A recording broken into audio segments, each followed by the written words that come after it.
जय हिंद साथियों। इस वीडियो में हम चर्चा करेंगे कि दैनिक पाठ्य योजना की डायरी किस प्रकार से बनाते हैं। डेली लेसन प्लान की डायरी बीएससी बीएड या फिर बीए बीएड या फिर बीएड में किस प्रकार से पाठ्य योजना बनाएं, तो अंत तक बने रहेगा हमारे साथ। सबसे पहले आपको डायरी मिलती है दैनिक पाठ्य योजना की, या तो कॉलेज की तरफ से मिल जाती है या फिर बाजार से भी ला सकते हैं आप। तो इसमें सबसे पहले टिक करना होता है आपकी जो ईयर है, प्रथम वर्ष है बीएड में या फिर द्वितीय वर्ष है। जैसे बीएससी बीएड थर्ड ईयर वाले प्रथम वर्ष के टिक करेंगे और बीएससी बीएड फोर्थ ईयर वाले द्वितीय वर्ष के टिक कर सकते हैं। इसमें फिर सत्र लिखना होता है, जो सत्र है। इसके बाद छात्र अध्यापक या छात्र अध्यापिका का नेम, पिता का नाम, अनुक्रमांक, शिक्षण विषय जो टीचिंग सब्जेक्ट है आपकी, जो भी सब्जेक्ट है उस विषय का नाम। इसके बाद वर्ग, साइंस से है या कॉमर्स से है, आर्ट्स से है, बायो से है, जो भी वर्ग है साइंस बायो साइंस में ही आ जाता है। इसके बाद शिक्षक विद्यालय का नाम, जो भी विद्यालय आपको इंटर्नशिप में मिला है उस विद्यालय का नाम यहाँ पे लिखना है। इसके बाद आपकी दैनिक पाठ्य योजना के अंदर की बात करते हैं, या तो अंदर आपकी फॉर्मेट बना हुआ होता है, अगर फॉर्मेट नहीं भी बना हुआ होता है दोस्तों तो इस प्रकार से आपको फॉर्मेट बना लेना है। खाली पेज मिलेंगे आपको डायरी के अंदर। तो सबसे पहले लिखना आपको दैनिक पाठ्य योजना। इसके बाद विद्यालय का नाम लिखना है जो इंटर्नशिप में मिला है। इसके बाद दिनांक, विषय, कालांश, कक्षा, प्रकरण, समयावधि। दोस्तों विषय है भौतिक विज्ञान और प्रकरण है छाया। तो भौतिक विज्ञान में प्रकरण छाया पर किस प्रकार से दैनिक पाठ्य योजना बनाए, तो इस वीडियो में हम देखेंगे, तो अंत तक बने रहेगा हमारे साथ। सबसे पहले उद्देश्य अपेक्षित व्यवहारगत परिवर्तन, ज्ञानात्मक, छात्र छाया का प्रत्यास्मरण कर सकेंगे, छात्र छाया का प्रत्यभिज्ञान कर सकेंगे। अवबोध, छात्र छाया की व्याख्या कर सकेंगे, छात्र छाया को समझ सकेंगे।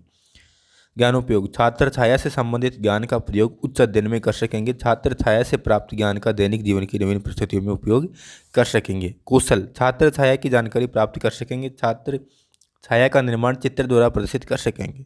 अभिरुचि, छात्र छाया के प्रति छाया के विषय में जानने में रुचि ले सकेंगे, छात्र छाया के विषय में विचार विमर्श करने में रुचि ले सकेंगे। अभिवृत्ति, छात्र छाया के प्रति सकारात्मक दृष्टिकोण उत्पन्न कर सकेंगे। इसके बाद आती है सहायक सामग्री। सहायक सामग्री में भी जो भी सहायक सामग्री लेते हैं छात्र अध्यापक, जैसे लपेट फलक है, चार्ट है, चौक है, रंगीन चौक है, डस्टर है, संकेतक है आदि। पूर्व ज्ञान, विद्यार्थी छाया के बारे में सामान्य जानकारी रखते हैं, यानी जो टॉपिक होता है उसके बारे में सामान्य जानकारी रखते हैं। इसके बाद प्रस्तावना प्रश्न करने होते हैं। तो प्रस्तावना प्रश्न में क्या होता है, तारतम्यता होनी चाहिए प्रस्तावना प्रश्नों में और सरल से कठिन की ओर होनी चाहिए। रात्रि में प्रकाश की अनुपस्थिति के कारण क्या होता है, अंधकार। अंधकार में मोमबत्ती जलाने पर क्या दिखाई देता है, परछाई। परछाई एक प्रकार की क्या है, छाया। छाया क्या होती है, समस्यात्मक प्रश्न। दोस्तों अभी तारतम्यता से मतलब है, जैसे हमारा आंसर है, ये फर्स्ट क्वेश्चन का आंसर अंधकार आ रहा है तो अंधकार से ही अगला क्वेश्चन स्टार्ट होना चाहिए। फिर इसका आंसर परछाई आ रहा है तो परछाई से ही अगला क्वेश्चन स्टार्ट हो, यानी कि एक तरह से तारतम्यता है इन क्वेश्चनों में, वो सरल से कठिन की ओर है, तो आसानी से बच्चे बता सकते हैं। छाया क्या होती है, ये हो जाएगा समस्यात्मक प्रश्न। इसके बाद उद्देश्य कथन करना है। अच्छा तो बच्चों आज हम छाया के बारे में विस्तार पूर्वक अध्ययन करेंगे। फिर प्रस्तुतिकरण स्टार्ट होता है। प्रस्तुतिकरण में 5 कॉलम होते हैं, शिक्षण बिंदु, छात्र अध्यापक क्रियाएं, छात्र क्रियाएं, विधि प्रविधि और श्याम प्रसार। तो पहले शिक्षण बिंदु के लिए आपको 3 विकासात्मक प्रश्न करने होते हैं। जिस वस्तु से प्रकाश आर पार नहीं जा सकता वे कैसी वस्तु कहलाती है, अपारदर्शी वस्तु। अपारदर्शी वस्तुओं का उदाहरण लिखिए। धातु, धातु द्वारा छाया निर्माण किस प्रकार होता है, तो ये हो जाएगा निरुत्तर। अब इसमें विधि प्रविधि में लिख सकते हैं, ये प्रश्नोत्तर विधि हो गई। इसके बाद छाया निर्माण, पहला शिक्षण बिंदु आ गया, छाया निर्माण, छात्र अध्यापक कथन। छाया निर्माण होने हेतु प्रकाश स्रोत व अपारदर्शी वस्तु का होना आवश्यक है।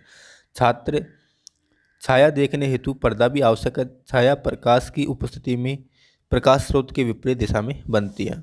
बोध प्रश्न, इसके बाद जो आपने ये छात्र अध्यापक कथन किया है तो ये विधि प्रविधि में आ जाएगा। व्याख्या कौशल, और यहाँ पे लिखा नहीं है, विद्यार्थी ध्यानपूर्वक सुनेंगे एवं समझेंगे, तो ये लिख लेना।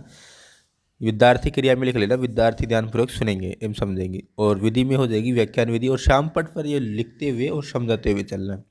इसके बाद 2 बोध प्रश्न करने हैं। छाया निर्माण हेतु क्या आवश्यक है, अपारदर्शी वस्तु। छाया कहाँ बनती है, दीवार या पर्दे पर। इसके बाद अगले शिक्षण बिंदु के लिए भी 3 विकासात्मक प्रश्न करने हैं। छाया किस दिशा में बनती है, प्रकाश स्रोत के विपरीत दिशा में। छाया के कितने भाग होते हैं, 2। छाया के 2 भागों के नाम लिखिए, निरुत्तर।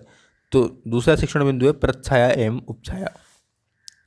छात्र अध्यापक कथन, गहरी छाया को प्रच्छाया व हल्की छाया को उपछाया कहते हैं। छाया निर्माण में छाया के 2 भाग ही होते हैं। तो इस तरह से ये विधि हो जाएगी व्याख्यान विधि। और यहाँ पे लिख लेना विद्यार्थी ध्यानपूर्वक सुनेंगे एवं समझेंगे विद्यार्थी क्रिया में। और ये श्याम पट पर लिखते हुए और समझाते हुए चल रहा है। इसके बाद बोध प्रश्न, छाया का गहरा भाग क्या कहलाता है? प्रछाया। छाया का हल्का भाग क्या कहलाता है? उपछाया। विकासात्मक प्रश्न, पृथ्वी क्या है? ग्रह। ग्रह किसके चारों ओर चक्कर लगाते हैं? सूर्य के। सूर्य जब पृथ्वी व चंद्रमा की सिद्ध में आता है तो क्या होता है? ये हो जाएगा निरुत्तर। इसके बाद तीसरा शिक्षण बिंदु है ग्रहण। छात्र अध्यापक कथन, परिक्रमा करते हुए जब पृथ्वी चंद्रमा सूर्य की सिद्ध में आते हैं तो यह घटना ग्रहण कहलाती है। जब सूर्य और चंद्रमा के मध्य पृथ्वी आ जाती है तो चंद्र ग्रहण होता है। चंद्र ग्रहण पूर्णिमा व सूर्य ग्रहण अमावस्या को ही होते हैं। विद्यार्थी ध्यानपूर्वक सुनेंगे, हम देखेंगे यहाँ पे लिखा हुआ है, इस तरह से आपको लिख लेना है उनमें भी। और विधि हो जाएगी व्याख्यान विधि और श्याम पट पर लिखते हुए समझाते हुए चलना है। बोध प्रश्न, चंद्र ग्रहण किस दिन होता है? पूर्णिमा के दिन। सूर्य ग्रहण कब होता है? अमावस्या को। तो ये विधि हो जाएगी प्रश्नोत्तर विधि। इसके बाद आपको मूल्यांकन प्रश्न करने होते हैं 5, तो श्याम पट पर ही लिखने होते हैं ये 500 क्वेश्चन। छाया निर्माण हेतु आवश्यक है। ऑप्शन देने इसमें 4। अपारदर्शी वस्तु का उदाहरण है धातु या अधातु। छाया के भागों के नाम लिखिए। ग्रह सूर्य के चारों ओर चक्कर लगाते हैं, सत्य है या असत्य है? सूर्य ग्रहण किस प्रकार होता है? तो इस तरह से 5 मूल्यांकन प्रश्न करने हैं और इसके बाद एक गृह कार्य क्वेश्चन देना आपको। ग्रहण किसे कहते हैं समझाइए। फिर इस तरह से आपकी एक दैनिक पाठ्यक्रम कंप्लीट हो जाती है और इसके बाद ये पर्यवेक्षण से एक सारणी बनती है। आपने किस दिनांक को प्रस्तुत किया स्कूल में वो दिनांक यहाँ पे लिखनी होगी। किस कक्षा में प्रस्तुत किया वो कक्षा यहाँ पे लिखनी होगी। कौन सी विषय है भौतिक विज्ञान, क्या प्रकरण है या शीर्षक है छाया। और यहाँ पे आपकी कक्षा अध्यापक या विषय अध्यापक के सिग्नेचर या मोहर दोनों आ जाएगी। तो इस तरह से आपकी दैनिक पाठ योजना कंप्लीट होती है। जय हिंद।